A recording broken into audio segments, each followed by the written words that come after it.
go. Okay. First of all, I'd like to say my prayers and thinking about Mike Bobo. We've texted back and forth, and so I sure hope he's doing well.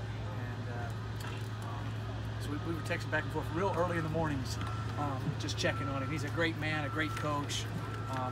We have a lot in common. He's a coach's son like me, and he's just think the world of him and hope everything covers well and figure out exactly what's going on with him. So my prayers go out to him, there's no doubt.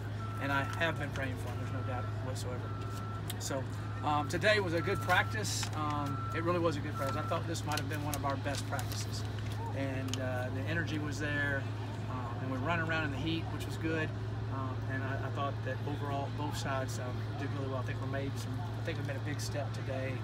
Some things I was looking for them to do. Mike, when you hit that 12th practice in camp, a lot of times that's when quote camp legs set in and people are getting tired. Was that very promising to see this happen today? It was today. I was thinking about it. Plus, it's Wednesday. You've already had two hard practices. We were in full pads yesterday. We went in shells today. We're still going to be physical. So I was excited to see the energy and the effort and the intensity out there.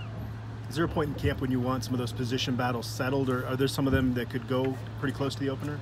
You definitely want them settled, but you definitely want competition, you know. So, but I think some of them are starting to work their way out, and we'll know a little bit more after Friday night, exactly on that. You mentioned on these hot days how much you like the heat and everything. When you see like a situation with what happened in Maryland, does it make you more cognizant of this stuff, make you kind of review everything and say, okay, let's make sure we're doing it we right review everything. We have multiple water breaks in between every time they have water. We have trainers all over the place with water all the time.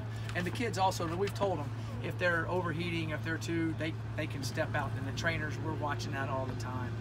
So we're very cognizant of that. And we're in really good shape too. We're in really good shape. So that helps tremendously on that. But you're always concerned about that.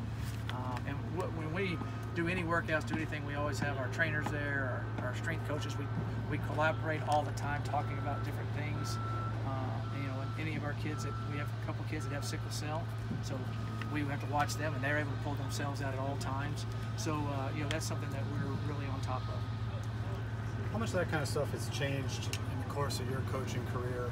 Just how cognizant programs are about.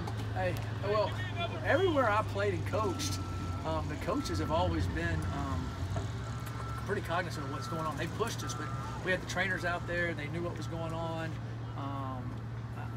So in the situations and the coaches I've coached with, I've never, had it where I thought it was over the top or anything like that.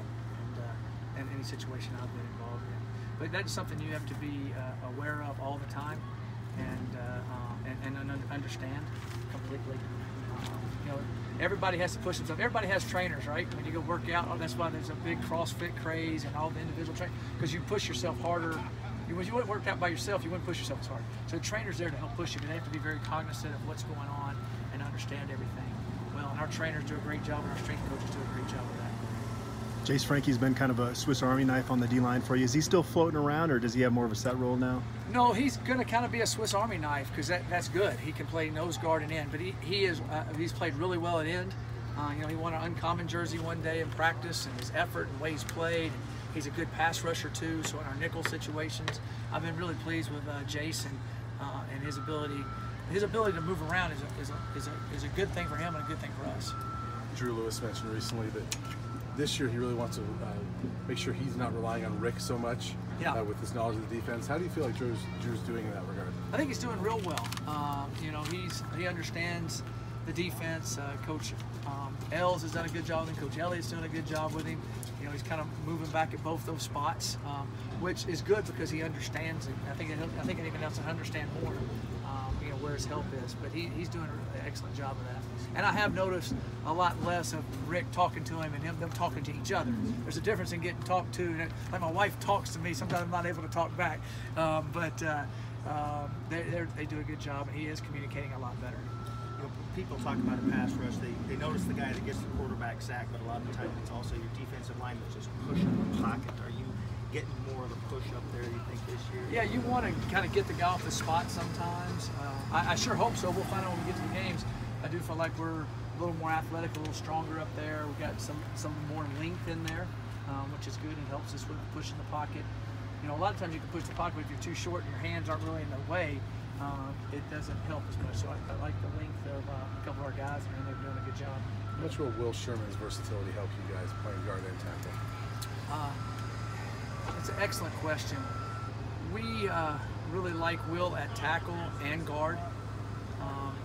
Right now, his skill set with weight is a little bit more suited for tackle. Okay, because the guard, in there you get a little bit bigger, but he is gaining weight. He's like 275 now. So, but he can play. The other good thing is when he pulls at guard, he really can move.